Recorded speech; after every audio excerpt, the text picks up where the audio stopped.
So a question that I'd like to ask, going back to kind of your own unique delivery style, what advice do you have for individuals who are very, very reserved, maybe somewhat shy?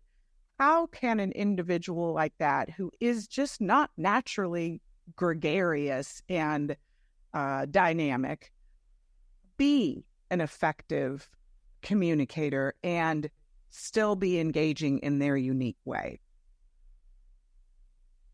Who wants to take that one? Start. I would say two things real quick is find your community, find your tribe. And when I say find your community, there are a lot of people who say they are introverts. Even though I'm an extrovert, I had introverted tendencies. I really do. Like Bill said about Airport Bill, I'm Yolanda at the airport too. I'm Yolanda in the car. I'm a different Yolanda than what I am on the stage. So I'm going to be honest. And so we all have different moments. So I would say find your community where you feel comfortable with, that you can share your story, that you can be vulnerable with, because that will allow you to get that practice in of telling your story, talking to other people, being able to open up so that if you do have other opportunities to speak, it won't be so uncomfortable because you've already been there and you've done that. So finding that community is so important. The other thing, talking about vulnerability.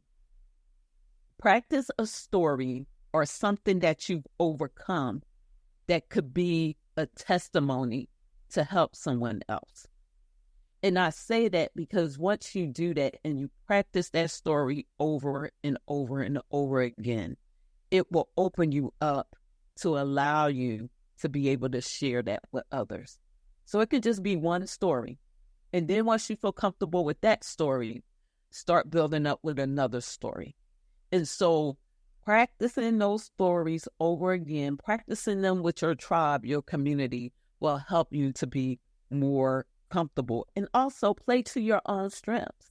Yeah, you may be an introvert, but what makes you uniquely you as an introvert? And be able to play on your strengths. So those are the things I would say. Wonderful. I really appreciate that. And you're reminding me of something that I observed, again, going back to a conference that I attended. This was a few years ago, and it's still crystal clear in my mind. She was the second keynote speaker of the day, and I was responsible for introducing her. And we were sitting together in the audience before she was scheduled to go on. And I could feel her anxiety. I mean, it was so intense that I was anxious for her.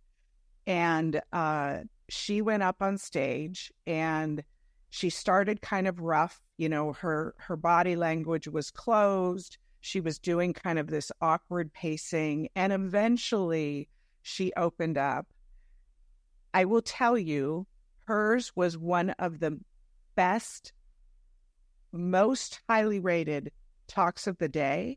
And the reason was she told her own personal career story that involves some really significant setbacks and low points.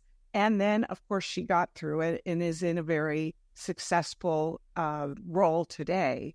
And that was so meaningful for the audience to hear that this person, who I view as a role model, has had some really difficult times. So the willingness to convey that vulnerability and her personal story and experiences and vulnerability overcame the fact that she had some, nervousness in the beginning. Sorry, I'm not articulating this well. And the other thing I would mention is, oh my gosh, there I go again, forgetting my main point. Oh, I know what I was to say. Remember, the audience isn't looking for perfection. They're looking for connection.